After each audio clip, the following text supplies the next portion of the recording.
is Murder in the Rain, where each week Emily Rowney, Alisha Holland, and Josh McCullough tell true crime stories of the Pacific Northwest. Murder in the Rain contains graphic content. Listener discretion is advised.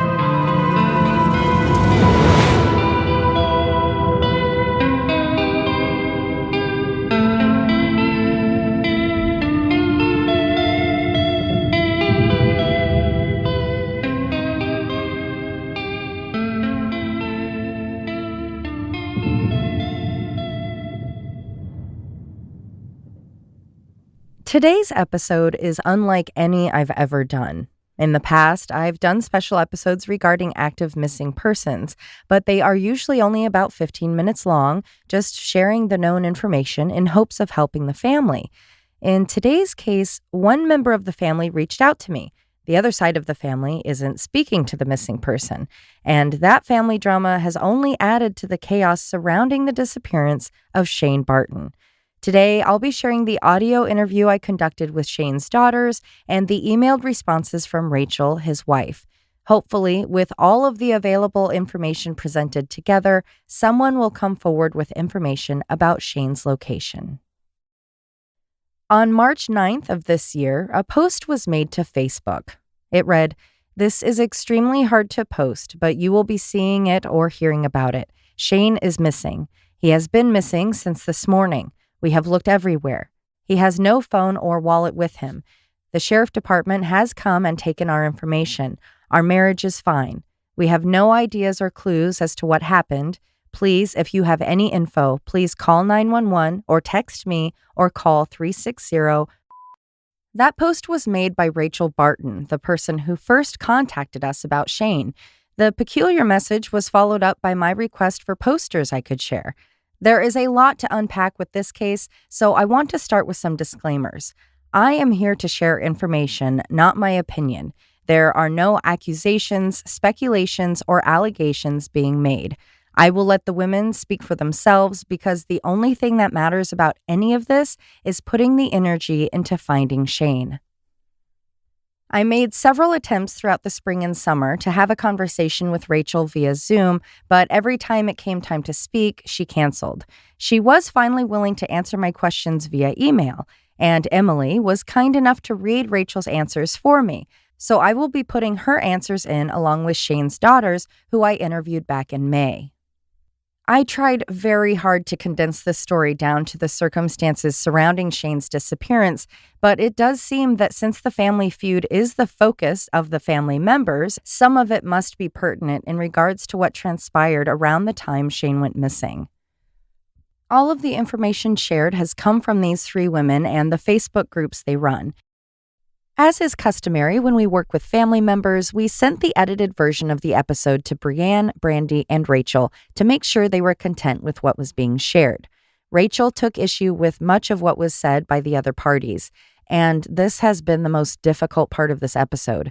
It isn't my place to pick sides or choose who is telling the truth or not, or to decide what is worthy of being shared. I'm being provided information. I'm sharing the information for the greater good. Who am I to tell these daughters what can or can't be said about their father? I have no way to prove or disprove anything they or Rachel have shared with us. After many conversations with Rachel, I gave her 4 options to try to make it work for everyone. I could put a disclaimer at the top saying that she denounces the episode. I could edit her portions from the episode and only have the story come from the perspective of Brianne and Brandy. I could read a statement of her rebuttal at the end, or we could schedule a time to have a conversation, and that information could be shared in a follow-up episode. She refused to agree to any of those options. In those conversations, it was brought to my attention that I may have missed some details that have been provided to the public by the police. I made multiple requests to clarify what information I hadn't shared, as that is the point, the whole goal of this episode, but my requests for that information went ignored. Josh was kind enough to go through the episode on his own and remove accusatory or muddy language to keep the story as clear and balanced as possible. I hope that that is the case, and more than anything, I hope it helps to bring Shane home safely. On March 9th, 54-year-old Shane Barton disappeared from his home in Rochester, Washington, leaving behind his phone, wallet, keys, and a gun, but another gun was missing. Rochester is located in our oft-mentioned favorite place, Thurston County. It's located about halfway between Olympia on the Sound and Centralia to the south. This is the same location Karen Bodine's body was located from Emily's case, The System Failed Her, and home to other questionable cases. So I have a feeling the investigation of Shane's disappearance needs to be watched closely. In an effort to find their father, I spoke with Shane's daughters, Brianne and Brandy. Before we get into the details, I'll have them share some of their family's background. I started out by sharing how, through all of our missing person cases and True Crime Tuesday segments, I had never seen any family not only so focused on, but almost solely focused on, this whole don't talk to them attitude, as opposed to being concerned about their loved one. My intention with the questions or presentation of this case was never to paint blame on anyone. It is to present the information, and hopefully by sharing their answers, those who care about Shane can maybe put together searches or look for clues instead of going after each other. I spent a lot of time editing this episode. It's about a missing person, so it should only be about that information, right? But these women all have stories to share and they want to be heard, so I should provide them that platform, right? But it is a very delicate and odd situation. This is an active case, and I have no interest in being involved in the family drama. But it seems like some of the information may be related to the case, possibly. You know that joke about people on Dateline always being described as lighting up a room? Yeah, this is kind of the opposite of that. And I just want to note that his daughters were being interviewed via Zoom, so as always, be patient and you might hear a baby. During my time speaking with Brianne and Brandy, neither of them made judgments regarding anyone's choices, housing, or finances. They understand that times are tough for everyone, and being financially unstable or living in a certain style home does not make one guilty of anything or a bad person. There were times, they said, that Shane had attempted to reconnect with them, occasions of slipping his daughter's gas money as long as they didn't tell Rachel. There were other times that Shane was reactive and emotional towards the girls. An example they gave was when he saw one of their cars had tires that needed to be replaced. And instead of a calm, hey, go get that fixed, it was more of a, I can't believe you're driving like this, or even redirecting that frustration towards the daughter's partner. How could you not protect my daughter, kind of thing. But they interpreted that as his frustration towards himself for having let their relationships fail to become what he had hoped to have with his children. Rachel says she and Shane started dating in March of 2001 and married in October of 2007. When they started dating, their relationship overlapped with some of the time he was with his ex-wife, and that was when Rachel got pregnant with their first baby. Brianne and Brandy had an understanding that Rachel was already pregnant, but Shane stepped up into that father role. I asked his daughters about the possibility of him taking his own life. As someone who has known several people who have lost that battle, his daughter Brandy knows you can never say never. Sometimes the person you least expect to be struggling is the one doing so. She also doesn't want to think that that is how her father chose to leave this earth.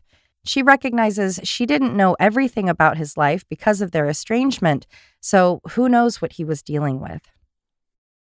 Shane was, according to his girls, the safety police when it came to his guns and being careful. He had been in bad accidents and had even seen deaths in his racing career, so safety of any kind was of utmost importance. They never had to keep his guns away from him out of concern for his own safety or mental health.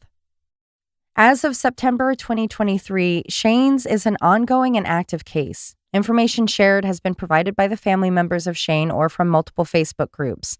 Questions I asked of Rachel came from topics brought up from interviewing Shane's children or from what I found online. Some of her answers have been edited for clarification and because Emily was reading, so we know how that goes. Additionally, the girls' interviews are also edited, but none of the context was changed. The names of children and others involved have been censored. I want to reiterate that anything said about anyone else or about the case is the opinion of Brandy, Brianne, or Rachel, not the show or myself. I kind of made a post about it yesterday in regards to The drama and the back and forth, because I mean, obviously it's like a situation that sucks and nobody ever wants to go through, but it's also a situation that nobody will understand unless they've been in it or are currently going through it. And what the public eye really doesn't understand in regards to the drama is this is the only way Rachel has ever acted in any relationship that she has ever had. We've seen it with like her previous employers, her friends, my dad's friends, anybody that they've ever gone into business with. So the drama for us is nothing new, which is why I think that when people say, oh, the drama, we're just kind of having like a blind eye to that because to us, it's normal. I mean, we have had to defend ourselves to this woman for 22 years. So when people say, oh my gosh, we've never seen this much drama and back and forth, we get it. But our whole lives, we have always had to defend ourselves against the truth in this woman. And it's horrible. Like, I feel like I laugh about it because it's probably just like my trauma response, but because it's not funny, but it's nothing new. One of the biggest points of contention between the family was that the girls had been estranged from their father for several years. Brienne and Brandy took it upon themselves to hold boundaries, to break the cycle of generational trauma. Here, they explain their relationship. I hadn't had like a steady relationship with our dad since it's been about 4 years because my daughter just turned, oh my gosh, she just turned 6. And it was right around her second birthday that I decided to kind of cut ties with my dad.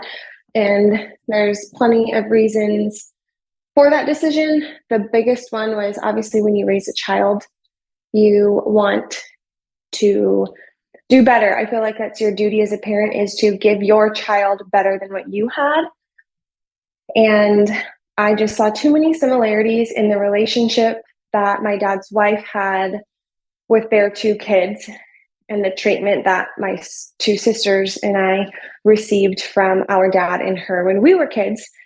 And that emotional trauma was just not something I wanted to like a situation I wanted to put my daughter in, let alone I didn't want her to think that the way that they treat each other was a way that's acceptable to treat other people and the way to speak to other people. So she was just like learning to talk, and I was like, yep, I'm gonna scooch away the best in a slow pace as I can. And unfortunately, Rachel had picked up on that tension of me not wanting to be as involved, and she read into it as Brandy is just using us for money, for babysitting, for anything free. And now she's not able to get what she wants. And so she's cutting her ties. And I was like, yep, this is exactly why I don't want to have a relationship with this, because this is what it goes to. It goes to the extreme every single time. And my reason as well, what I was going through personally in my life was my husband was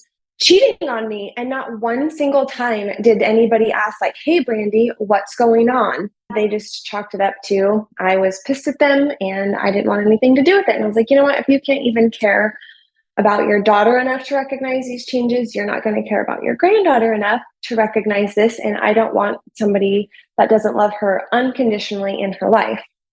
It broke my heart. So I was like, no, this is where I cut my ties. And ever since then, I decided to write my dad a letter. I knew I wouldn't be able to get him alone, but like by himself. That's something that we had struggled with ever since we were kids. We never, ever had one-on-one time with our dad. She was always there. So I was like, well, I know I'm not going to be able to get dad by myself. There's going to be too many questions. So I wrote him a letter, and Rachel talks about this letter often to myself, but then online. And I have told her from the first time she ever brought the letter up to me, clearly you have not read this letter at all if you think that I was in any way disrespectful or mean. I just explained my decision, what I wanted as my relation. I'm probably going to cry. What I wanted my relationship to be with my dad in the future. and what I wanted my daughter's relationship to be with him in the future, because our grandpa, my mom's dad, he stepped up to raise my sisters and I.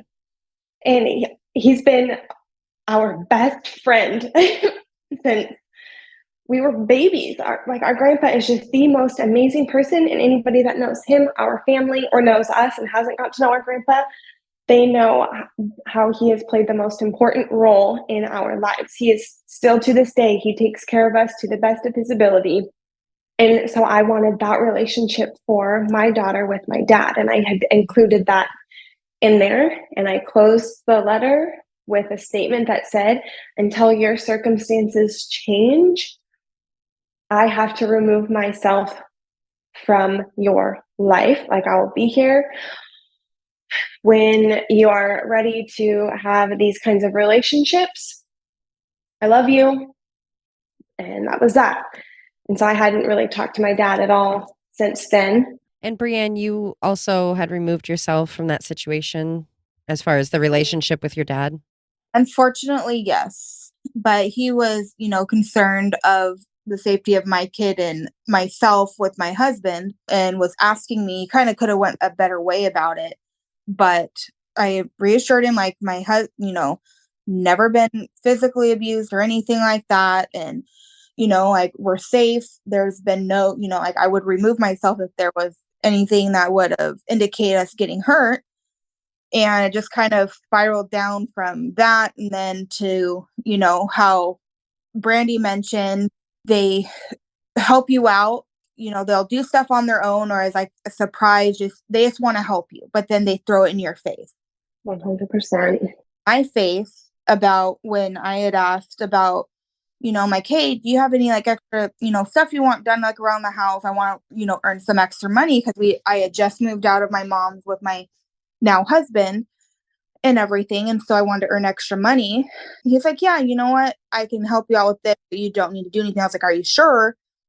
Because I can work it off, because I didn't want to like tell him like, well, I don't want it thrown in my face, but it did. And he had pulled me aside, and I think you were there, weren't you, Brandy? Yeah. They pulled me aside to their RV, and I just kind of got up and left and hadn't talked to him since.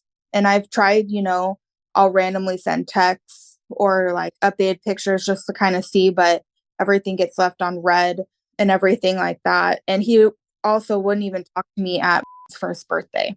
Yeah, I'm going to backtrack a little bit on why he wouldn't look at you. He very much so, our dad, very protective, which it's kind of interesting, because he was like so protective in so many ways, but then completely absent in so many others.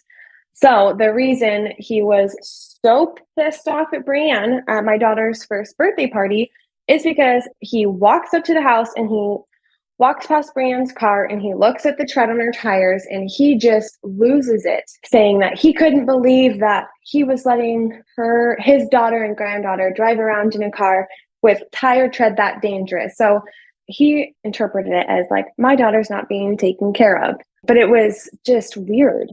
Yeah. And it's like, and I admitted, I'm like, like, I don't look at my tires every time. Like, I even told him, like, do you make a whole 360, check everything before you get into your car every time?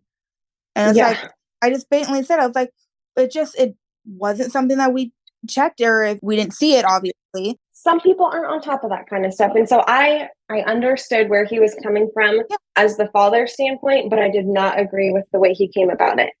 Yeah.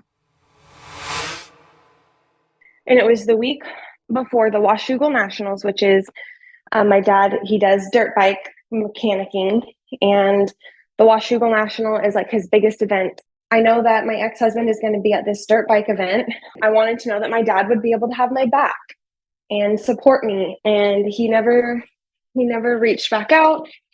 My number was blocked from his phone again, and just kind of left it at that. And then I randomly saw him at the Gallup Fair last year, and I had my daughter, and I was like, okay, I have my daughter here. I need to teach her like positive relationships, that just because something happened, life is too short to fully remove somebody from your life. And if you are in a place, you can at least do the right thing, be the kind person and say hello.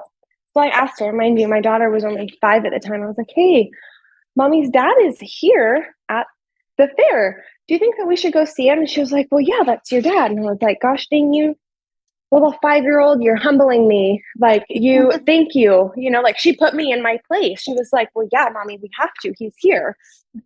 Why would we not? And so we went to go see him. My daughter loves to have mommy play all the carnival games for her.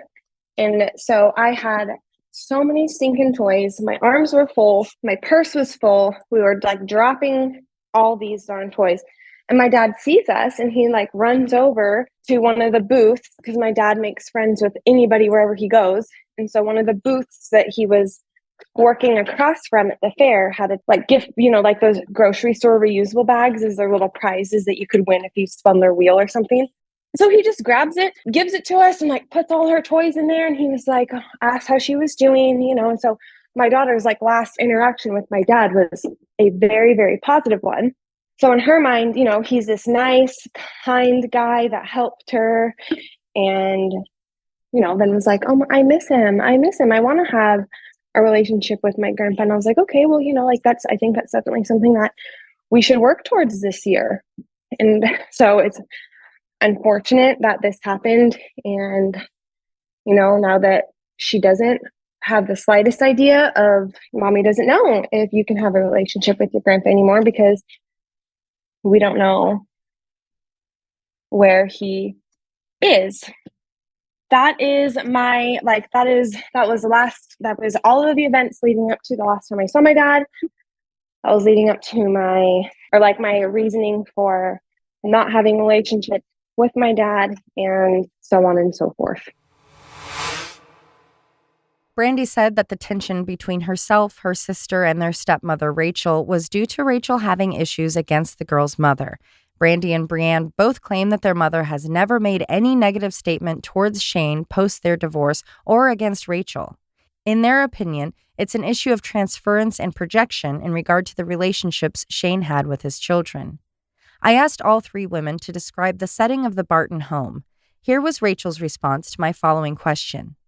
Can you tell me about your living situation prior to his disappearance, as in who was living in the home? I know there were unusual sleeping arrangements, so if you could detail who was where. We have a mobile here on our property, but it's only 2 bedrooms. The 2 bedrooms are for our 2 kids.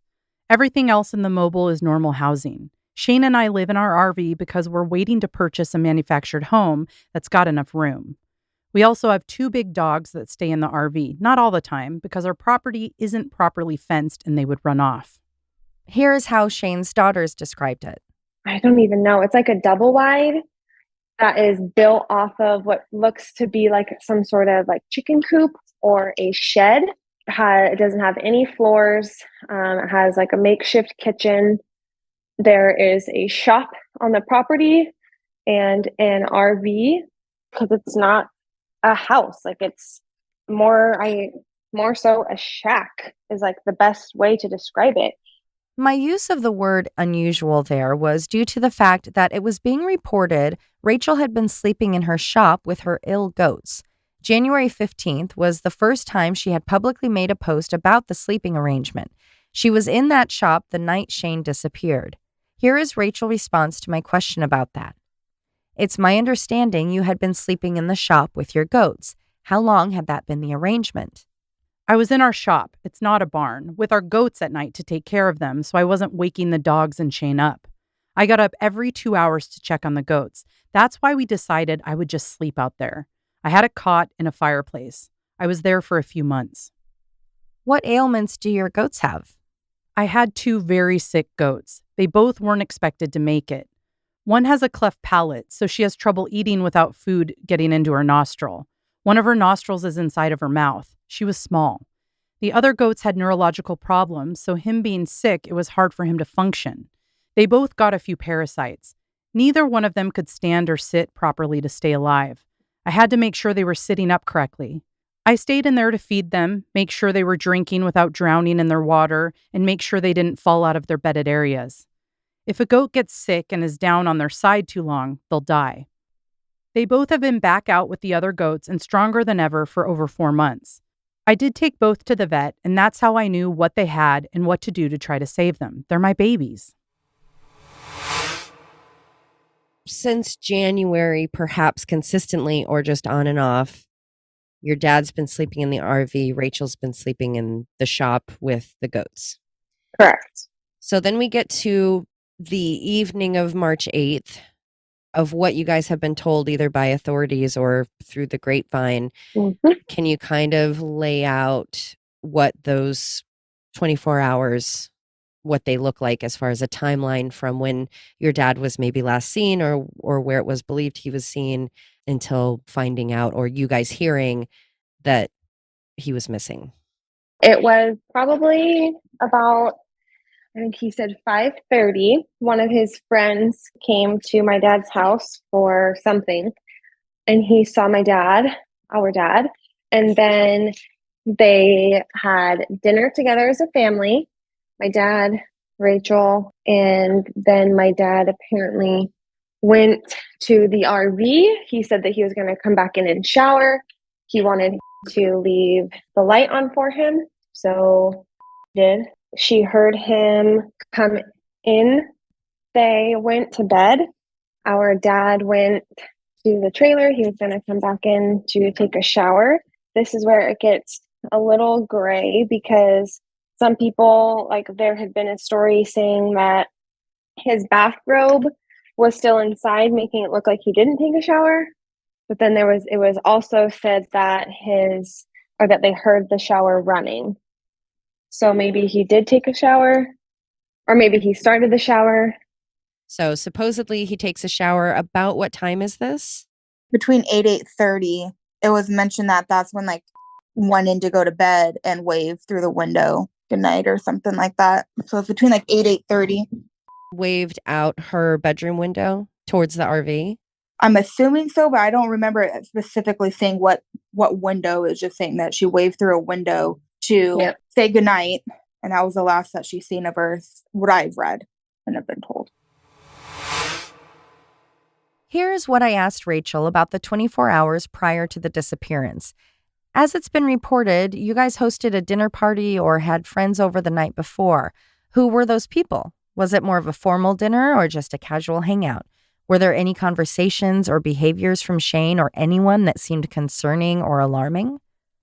On the evening of the 8th, we did not host a dinner party. Shane made dinner for our son, our daughter's girlfriend, and us. He does that every night.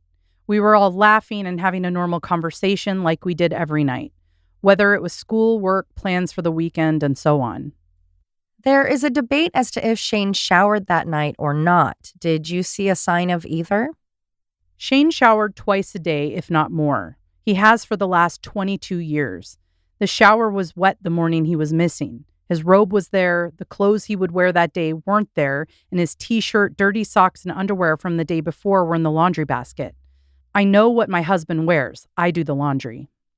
I understand your daughter waved out of the window to Shane to essentially say goodnight, and that is the last reported sighting. Is that accurate? Saw Shane walking up to the RV, which is located right next to the mobile. Open the kitchen window, as we've done many times, and she'd say goodnight and that she loved him. She also asked him if he was coming back in, so she was going to leave the lights on. He said that he needed to still shower. About what time did you last see Shane or go to bed? I last saw him between 7:30 and 8 p.m. on the evening of the 8th. Now to the morning Shane disappeared. As mentioned, Shane was last seen by his family going to bed in the RV outside their home around 7:30 to 8 p.m. I asked Rachel to walk me through that morning, what she was doing before realizing he was gone. Here was her response. I got up about 7 a.m. and took the girls to school around 7:20 to 7:30 a.m. I went by my daughter's girlfriend's house to drop off belongings around school. They were going there after school. I then dropped them off at the school and drove back to Grand Mound to use the Wi-Fi at Starbucks. The reason I used it there is because we don't have Wi-Fi for our phones at our place. Our son does, but it's for his service and device only. I then got back home around 8 a.m. I went to the RV, as I do every morning, grabbed both dogs and either walked them in the woods or let them run around with their goats. I let them in with the goats.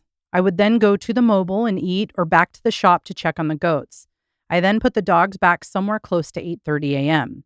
I never even opened the door to our bedroom in the RV. Since I had been staying in the shop, that's how I did it. Otherwise, when I was in the RV, it was pretty much the same way, or then I'd go back to bed or there or whatever I needed to do. Dogs have their own area. From there, I went back to the shop to tend to the goats, clean up their messes, clean up anything else, watch something, or fall back asleep. Shane usually comes into the shop between 9:12 to 11-ish, depending on the night or what we have going on for the day. He works from home. I got up and went to the RV to see if he was in bed, maybe sick or something. But all I found was sleeping dogs and my coffee, 2 shots fairly hot, with lots of ice, but no milk, in a 24-ounce clear plastic cup. After that, I went in any and all buildings on our property, drove into the woods with our side-by-side, checked on his belongings, and just continued to look for him. I got in my car, drove down the driveway and into town looking for him because I wasn't sure. And then to Starbucks again to contact friends to see if they came to pick him up. After paying the bill, I headed back home to continue to look and make phone calls. I asked the girls about their understanding of the events. Again, these are the opinions of Shane's daughters, not Murder in the Rain. Were you told anything as far as her story for what happened that day? Were you like, hey, okay, walk me through the day to when you realized he was missing? Did she give any kind of timeline? Gosh, it's gonna sound cold, but I wasn't concerned about her.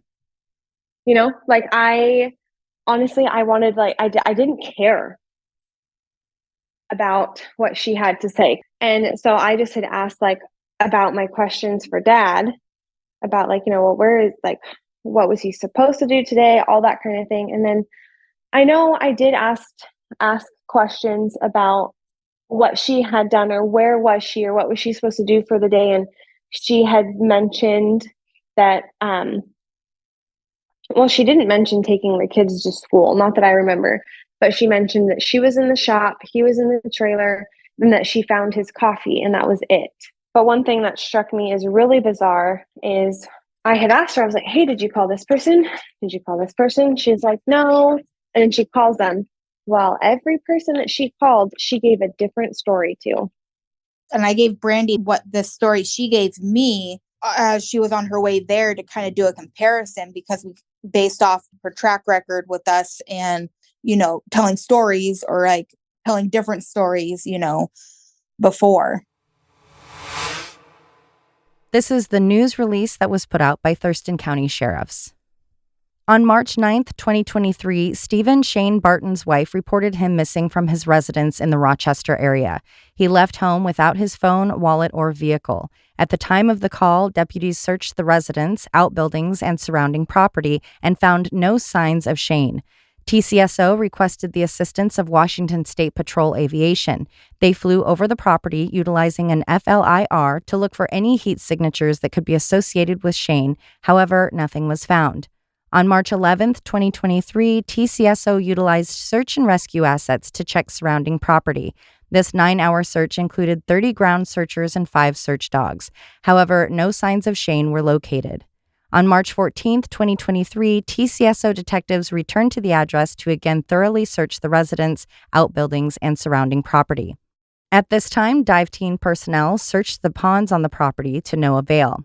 On April 2nd, 2023, TCSO utilized search and rescue assets to check the property again, this time utilizing 6 human remains detection dogs in a 7-hour search. Shane's wife has provided TCSO detectives with Shane's phone and other digital devices. She has also allowed our detectives to process her phone and an adult son's phone for any useful information. Search warrants have been obtained for phone records and other technology. On April 10th, 2023, Shane's wife voluntarily took a polygraph examination. The results showed that she was not being deceptive. All of Shane's neighbors have been contacted, and detectives have interviewed friends and family from all over Western Washington. My follow-up question was surrounding the coffee, which has been a point of contention for quite a few people. Since there was always ice in the coffee and it hadn't been dissolved by the time it was found, had Shane walked away or been taken just moments before? So I asked if Shane had always made her morning coffee at the same time, around 11:30 a.m. Shane made my coffee somewhere in that time before coming to the shop. The last few mornings, there wasn't any milk in the RV for my coffee. He's made my coffee for the last 6+ years. Shane had a bike shop for over 20 years. It opened every day at 9, and he was always ready to go by then. He had his schedule down. Brandy lived with her dad for a short period when she was in high school. Obviously, that was years ago, but when she heard his car was still home at 11:30, it seemed very much out of character. I asked Rachel what the first clue was that she realized Shane was missing and not just off to work or running errands. Well, he worked at our house and all of our vehicles were at home. When it had been gone a few hours and nothing from his friends or him, I was starting to get worried. A concerning item that was not located among Shane's belongings was one of his personal guns, so I asked Rachel when she realized the gun was gone. I knew right away because when I checked his belongings, I noticed his public carry gun was still here. So when I checked for the woods carry gun, it wasn't here. What were those first few hours like? Were there searches? Were you calling friends? The first few hours and days and months were like a blur, a nightmare, unreal, and everything seemed to be going fast, but I felt like I was stuck in a bubble and can't get out.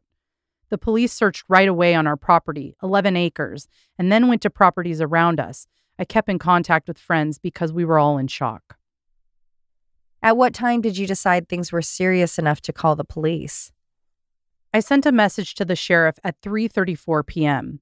I wasn't sure what the steps were to going about this. I've seen 24 to 48 hours, and I really thought he was just on a long walk in the woods. I wasn't going to call 911 because at that time I didn't feel like it was an emergency. I felt that the sheriff was doing a great job so far, and I trusted his judgment. So that's why I went right to whom I knew would know what to do. My husband is extremely stubborn too, so there was that. Were any searches conducted that first day? The 3 law enforcement personnel that were here did do one, between our property, the neighbor's property, and our personal belongings. I then changed the focus of the questioning to her Facebook post announcing Shane's disappearance. She can't recall the exact time she made that post, just that she made it sometime in the evening, after there were searches, after she made her statements to the police, and after her stepdaughters had been called. And out of my own curiosity, I had to ask why she wanted to mention the state of her marriage in the post. When law enforcement asked me questions, the first thing they asked was, "How was your marriage?" I later tried to post a long video to Facebook to explain most of this, and it was too long to load. I didn't do a live one because I was in shock, tired, confused, upset, and more. So I quickly did a post to get the point out there. Once it posted that he was missing and the first questions that were asked was, "How was our marriage?" I got tired of answering long statements, so I said our marriage was fine. Looking back, I wish I would have explained better, but that's not what I was worried about.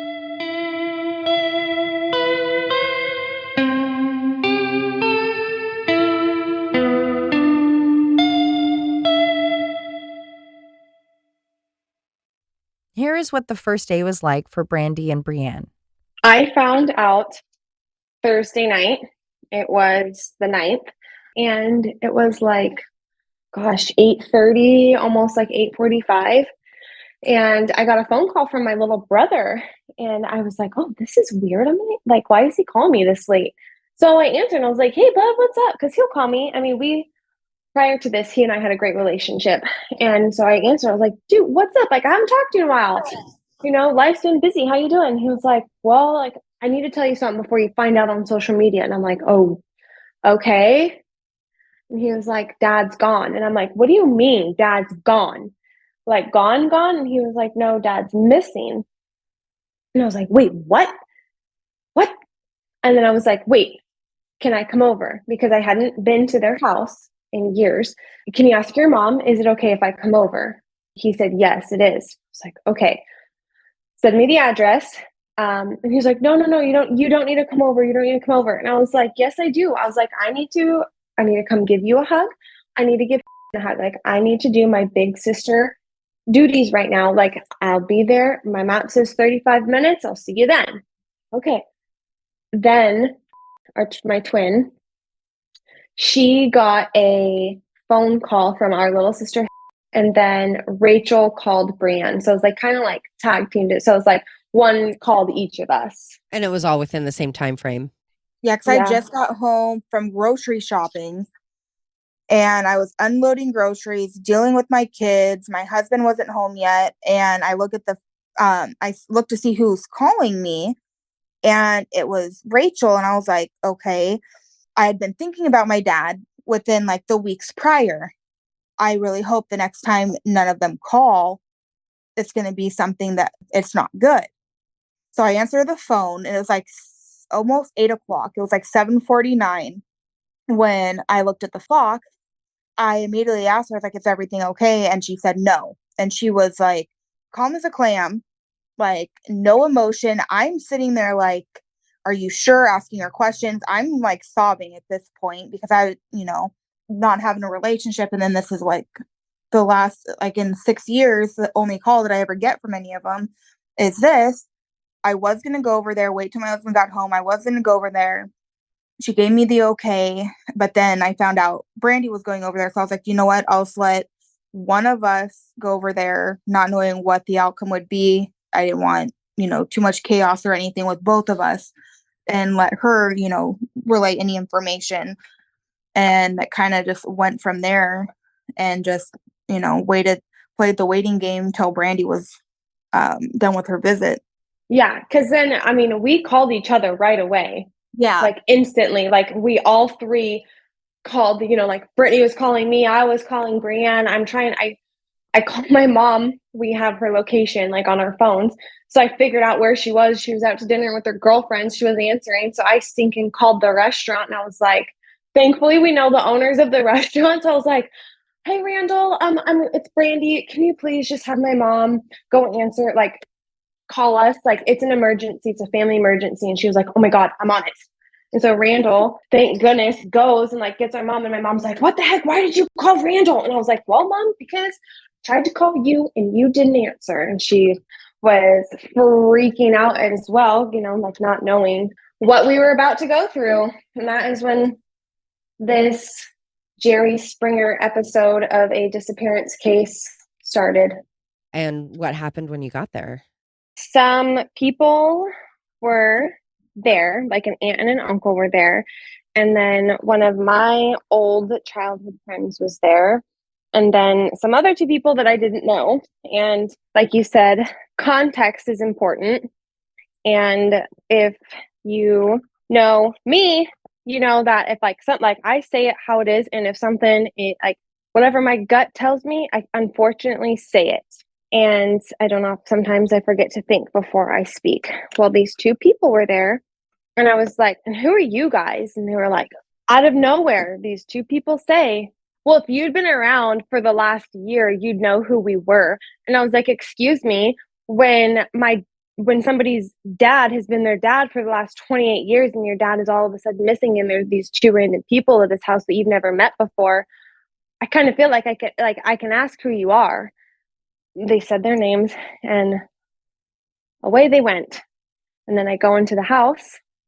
I can't say business partners or business associates, but my dad had previously rented or used their property for a shop for his dirt bike mechanic when after he had to move from the house that they got evicted from. He didn't have a shop to work out of, and so he had used their house. It's more so he said, she said situation. If these people had been involved with our dad when he was producing and selling marijuana years ago, but they were there. At that point, have police been called? They were contacted.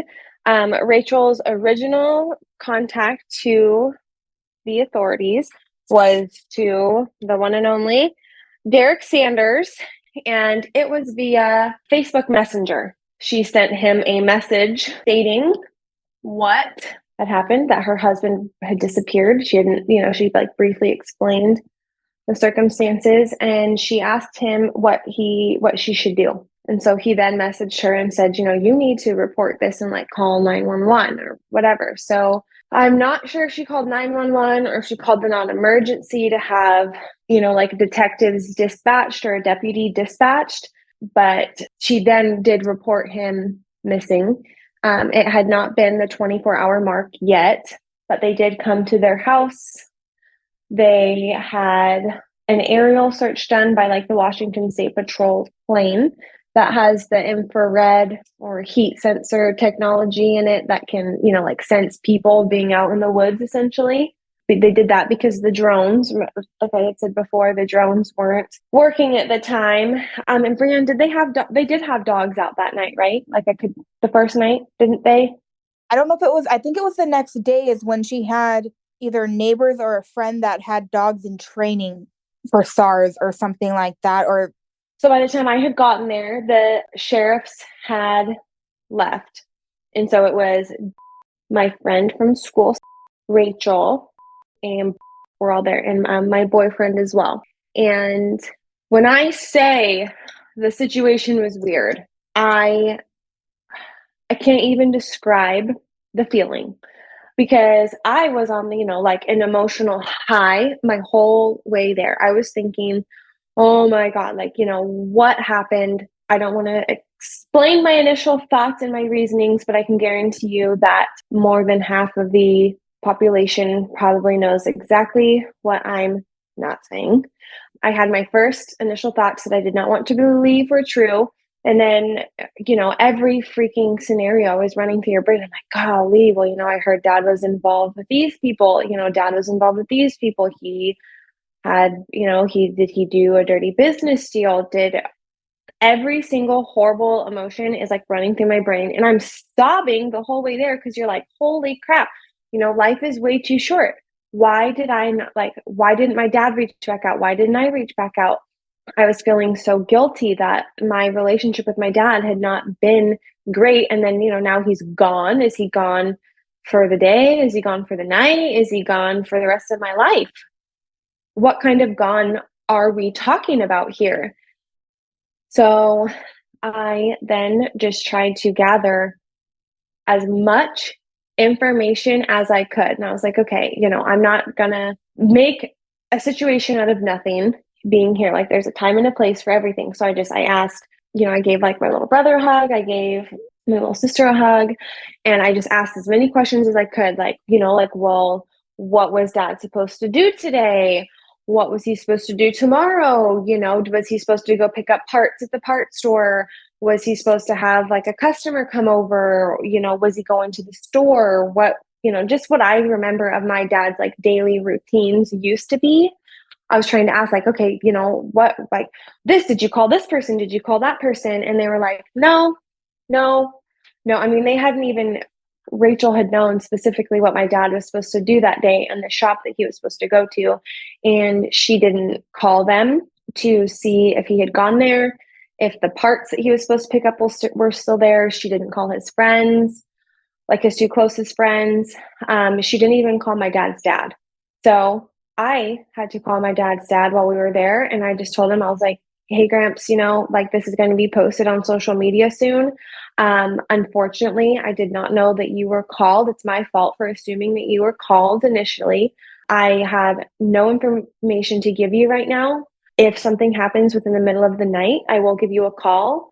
If not, I'll call you by like 9 a.m. tomorrow to fill you in with the information that I do get tonight. Love you, talk to you later. And, his feelings were pretty hurt. He was like, well, since when did he go missing? I was like, they haven't seen him since last night. And, so his feelings were hurt that nobody called him to at least say like, hey, your son's missing. And they didn't have a great relationship, but it was for no reason. It was just kind of like, yeah, it's my dad. I don't have a relationship. It's not like nothing happened. Like he wasn't disowned from the family or anything.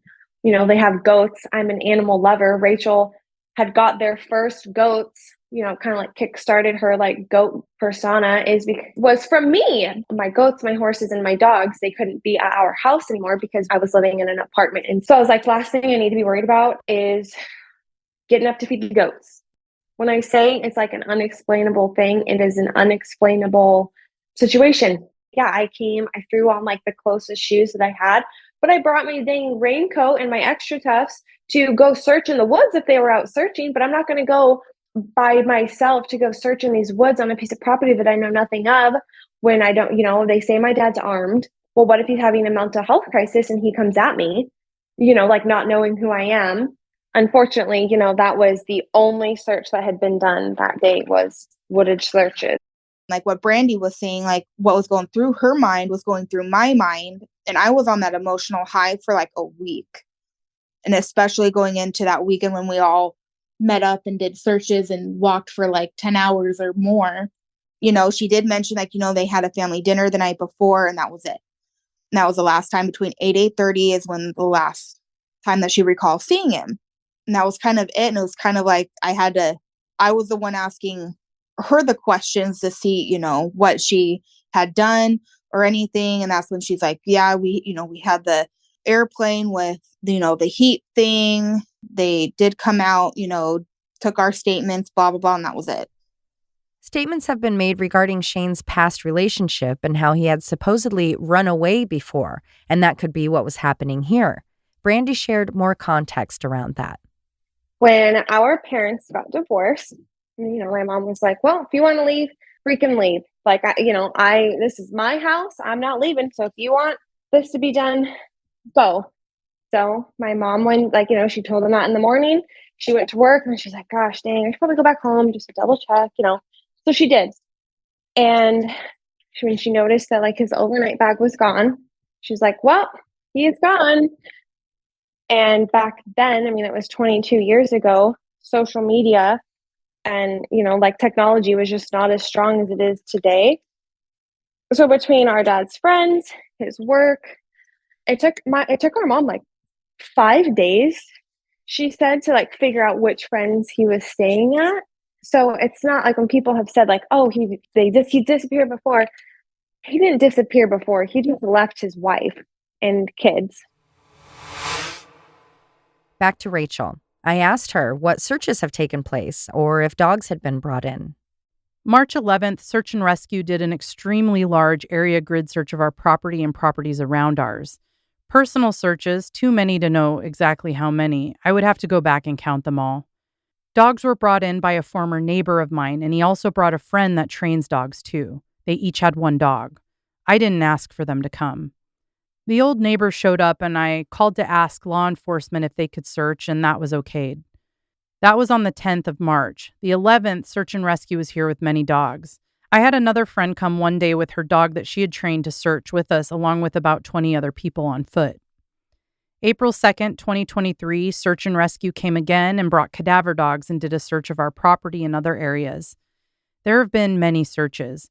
We've had a few searches scheduled recently, but due to a health reason for me, I had to cancel. The other was decided by others that at the last minute not to come. There were many reasons. I have my reasons as to why they decided not to, and that's okay. Many drones were used, but nothing came out of it. Why the woods? Why even bother looking through the woods? The woods was because his boots were gone. His coat and his hunting boots were gone, and his gun. And so in her mind, he went into the woods to go look for something, that he got scared, that he went for a walk, and that he got hurt and fell because of his hip. There have been conflicting reports as to if Shane and Rachel had been in contact via their cell phones the last night he was home. First, there were reports that they had been texting or exchanging photos. Then there were reports that texting hadn't taken place. Then it was reported that texting couldn't have happened as the couple's phones were turned off due to a lack of payment. These are the questions I asked Rachel in regard to their phones. Did you and Shane communicate via your phones after going to bed? We did not communicate via phones because our phone service was suspended. But yes, every other night we did. We were very close. Had your phones been turned off that day? And was this due to a lack of payment or for other reasons? Our phones were suspended due to non-payment of an auto-pay arrangement. They tried 2 times, and after that, it was suspended. The arrangement I had was set up for 3/23/23, not 3/6/23 or 3/8/23. So the phones were off from 11 to 12-ish on the 8th until a little over 24 hours later. I had to show all of these records to law enforcement. Is it true that the day before Shane disappeared, you were seeking financial assistance from friends via your phone? So the amount that was owed to the phone company wasn't what I thought to be correct. I didn't want to pay over and not get the money back, but I wasn't able to speak to a rep from my phone company. The automatic recording said I had to pay said amount. In order to talk to a person face to face, we'd have to drive to the west side of Olympia. Neither one of us liked driving there, and for sure not during rush hour times. Since Shane had a real estate deal in the works, our friend was just going to give me the money, my commission, to pay it. But neither of us were in a hurry. The real estate deal was to help a friend sell his property. It was all legal. But it never got any further than to talk to an investor because he went missing. Here is Brandy's understanding of her father's finances. And it as well has been confirmed that my dad was asking other people for financial assistance as well. They didn't really give the time frame as to when he was asking. They just confirmed that, yep, your dad has reached out to me before for a decent amount of money. Speaking of phones, it was later learned that on the day Shane disappeared, the Thurston County drones and phone tracing programs were not functioning. Now, this is per the report from his daughters. Because of this bizarre coincidence, I felt inclined to ask if Rachel or Shane had any kind of relationship with the police, which would have allowed them to be aware of the technical malfunction. Brienne had initial concerns that it may have been related to Shane's history with weed. Maybe there was a sting going down or something along those lines. Brandy knew Shane had a relationship with some police in the past with their overlapping interest in motorbikes. Here was Rachel's response to those topics. With the phones and drones being down, did Shane have any connections with the police that would have maybe informed him that that was happening? Maybe if he was planning on leaving, he would know it would be a better time to do so as he couldn't have been tracked? No, he's never had contact with police or anything. He would never leave us. How do you feel about how the police have been handling this case? The Thurston County Sheriff's Office is amazing. They've been doing everything they can to search for Shane. Shane's not the only case, and there is a shortage in staff, but they have stayed in contact with me. After Shane went missing, did the police take either of your phones? Law enforcement looked through our phones in person, and then law enforcement detectives took Shane's phone the next day. They went through his phone and then his watch and tablet. Later on, my son and I had our phones gone through. There wasn't anything suspicious or concerning on any device. Exactly what I told the detectives was what they came back with. The girls claimed the police weren't able to take their phones because of the technical issues within the police department. That night, they claim Rachel was texting friends from Shane's phone. They say the phones were not collected for somewhere between 4 to 5 days. When they did take them, the police apparently made digital copies of Shane and Rachel's phones. Then I had to ask the question I hate the most because of what it implies. I don't ask it to upset anyone or to be dramatic. I ask because it's relevant to the case and it could matter in the future. Did Shane have any life insurance? Neither one of us have life insurance. He raced dirt bikes. Policies are way too expensive. I had pre-existing health problems that I wasn't allowed to get life insurance. Brandy agreed, saying that her father's love of motorsports of every kind and season had led to him having difficulties finding life insurance because of the dangerous nature of his career and passion. Even if he did, because he is still listed as a missing person, no one could have claimed the money, as he is believed, and we all hope, he is still alive. With that in mind, it cancels out any idea of him running away or faking his disappearance in hopes of alleviating his alleged financial stress. Concerns for Shane surround not only the length of time he has been gone or who he may or may not have been interacting with. In addition to those, there's the idea that if he had gone on a walk in the woods, well, he had had a hip replacement, which could have made it difficult to manage the terrain. So I asked Rachel, I understand Shane had a hip replacement. Did he have any other ailments that he may have struggled with that would have limited his ability to hide in the woods, per se? Shane had a left hip replacement surgery many years ago. His right one was hurting, but never stopped him from doing anything. We were talking about going to our GP to talk and look at the right hip, but I hadn't made an appointment or anything. No, he was very healthy for his age. Here are his daughter's thoughts. He couldn't go an X amount of yards or feet, without hurting, or he couldn't bend down, whatever. I was at the hospital that night after, and he was on pain meds and the whole 9 yards. The night after he received hip surgery? No, the day of. Oh, the day of. Okay. And I lived right down the road at the time. And so, I was like, you know what? I'll go, make sure he's okay. Cause I've gone to the hospital for both, Rachel and our dad. Even if we hadn't been really talking or on the best of terms, I still made it to where like, hey, making sure you're okay, whatever.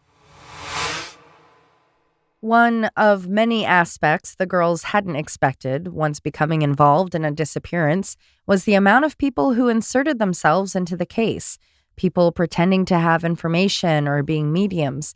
For one example, there was a woman who posted a $5,000 reward paired with her personal number. From what they knew, she was not connected to or involved in the case whatsoever. They didn't know what her motive was for being involved. I asked Rachel about this. Were you ever able to find out who was responsible for the fake tip line phone number? There was never a fake tip line. There was a kind lady that had the means to put up a reward to try to get tips to bring Shane home. She's helped many others, and it's been a success or very helpful. Law enforcement knew about it and has her info.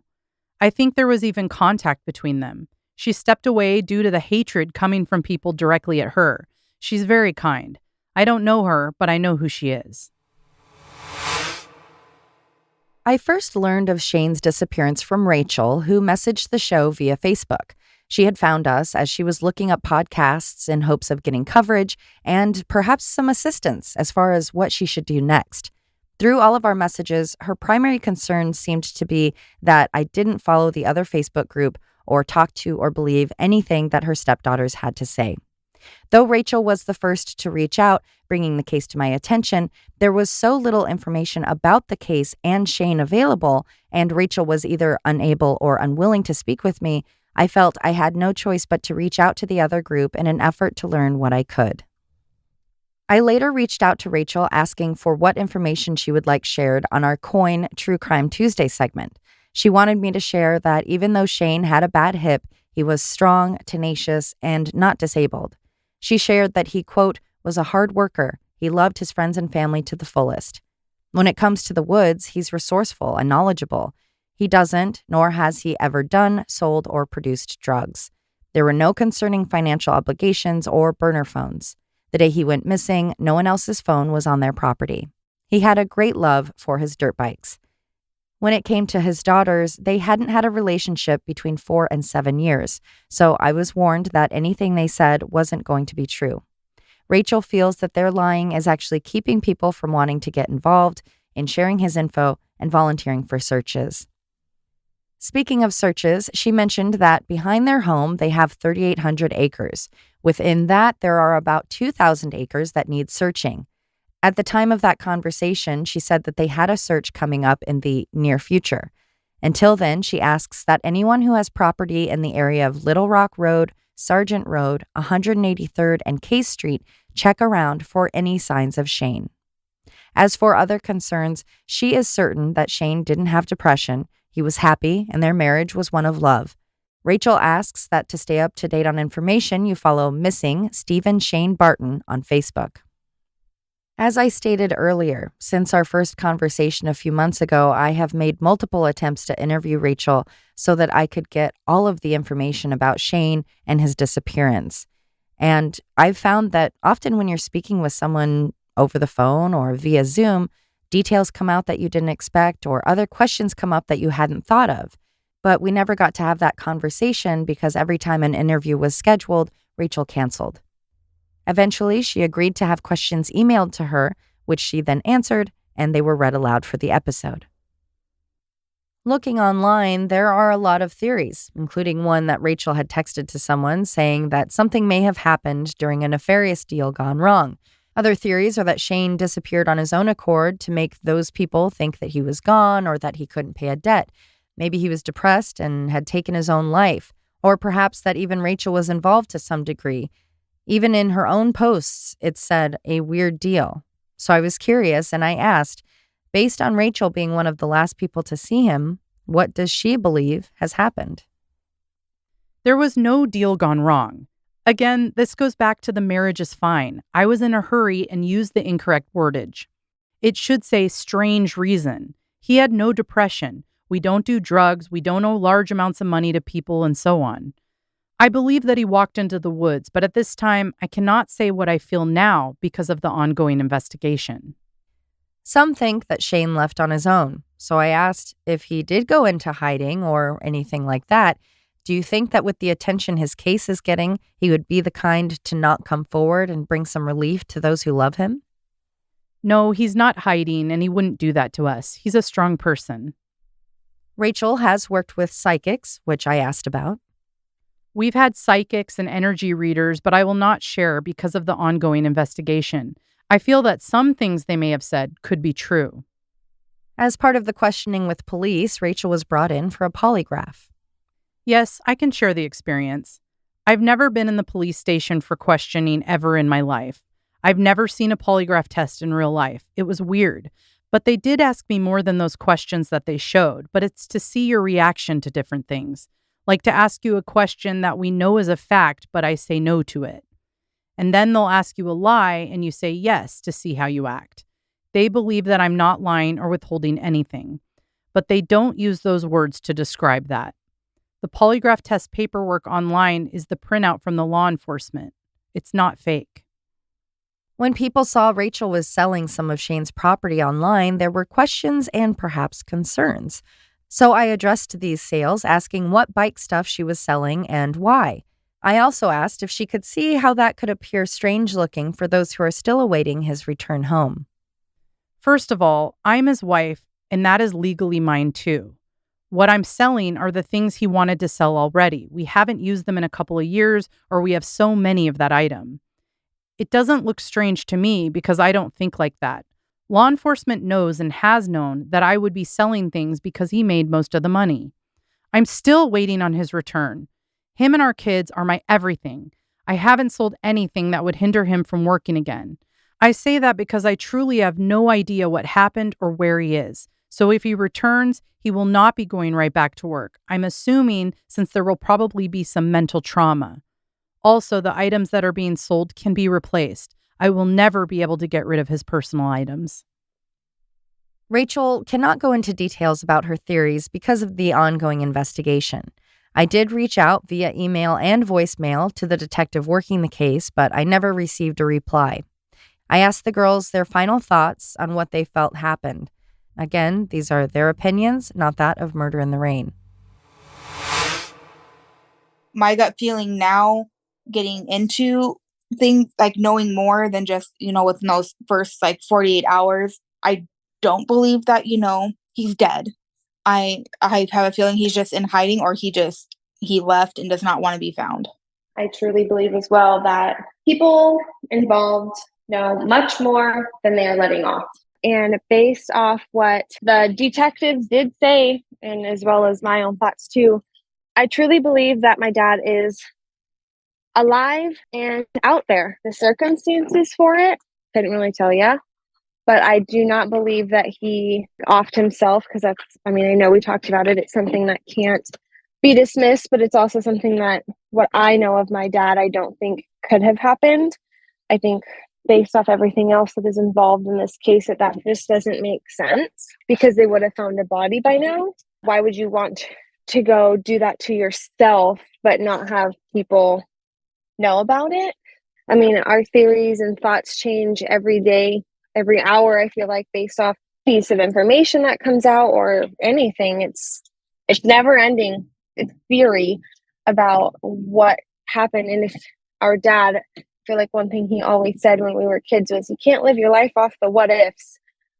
So I keep replaying that in my head too. I can't leave it on the what ifs of that or the what ifs of this. It's just got to be the facts. And so the facts in my book are that he's alive and he's out there. It's just figuring out the who, the what, the where, whether somebody did take him or he's out there on his own will and hiding. That's the part that's so hard to figure out. I asked Rachel for any information she would like me to share with our listeners so that you guys can help. I do have a GoFundMe, Help Fund to Find Shane Barton. The Facebook page only, Missing Stephen Shane Barton. Shane means everything to me in the world. I cry every day because I miss him so much. He's an amazing man and well-liked. He's been estranged from his older daughters for 4 to 7 years. They truly don't know anything about him. They're guessing and lying because they hate me. Rachel has asked us to make some corrections, so I'm adding this addendum.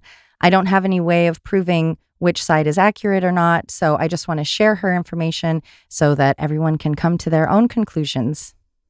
Rachel says that in regards to that first day of searching, the drones weren't used because of the weather, and the phones couldn't be traced because the police would have had to have a warrant to be able to do so, not because they weren't working.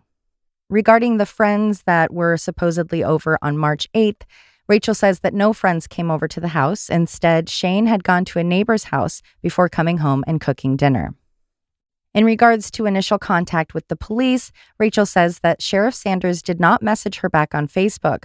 Instead, he called her and suggested that she called the non-emergency line to make a missing persons report.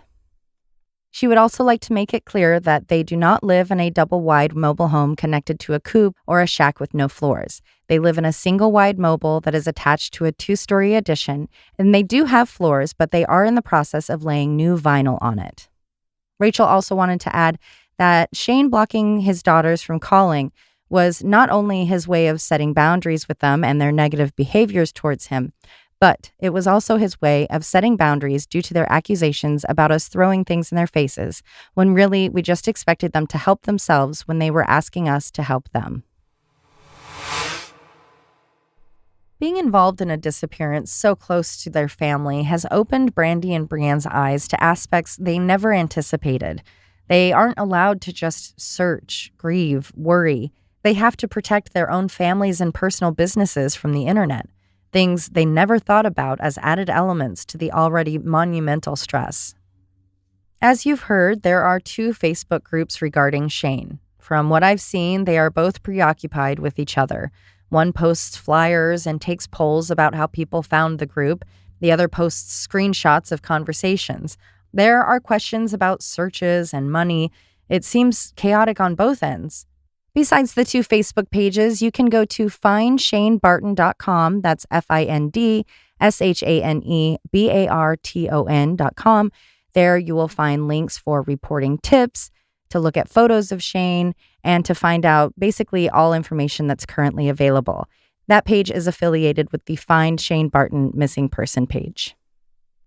The relationships between the Barton women don't really matter at this time. What does is that Shane is still missing. One of his daughters just turned 18 without her dad around. His family continues to miss him every day. If something was planned in advance or someone took Shane, perhaps this program will inspire those involved to come forward. Like any case of a murdered or missing person, the louder you are, the more response you will get, and more attention will be paid to the case. What's important is clear communication and only the truth being shared. I hope that that is what has happened today, that the truth has been told, and that the focus of the groups and the case will go back to Shane, planning searches, sharing information, and it won't just be about the people surrounding him. Stephen Shane Barton was last seen the evening of March 8th, 2023 in Rochester, Washington. At the time, he was 54 years old. He has brown hair, brown eyes, and is 5'8". He is of average build, is often seen wearing a baseball hat, and has a goatee. If you have any information, you can contact the Thurston County Sheriff's Office at 360-704-2740, and you can reference the case 23-1180. If you don't feel comfortable contacting that office, you can always leave an anonymous tip at crimestoppers.com. We offer Shane's entire family and all of his friends our condolences and hope that he is home safe soon. Thank you for listening.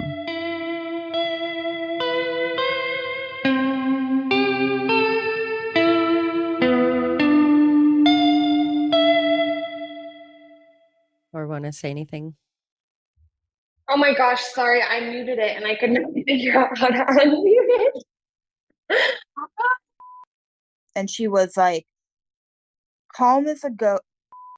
Was that something that you weren't? See, words are hard.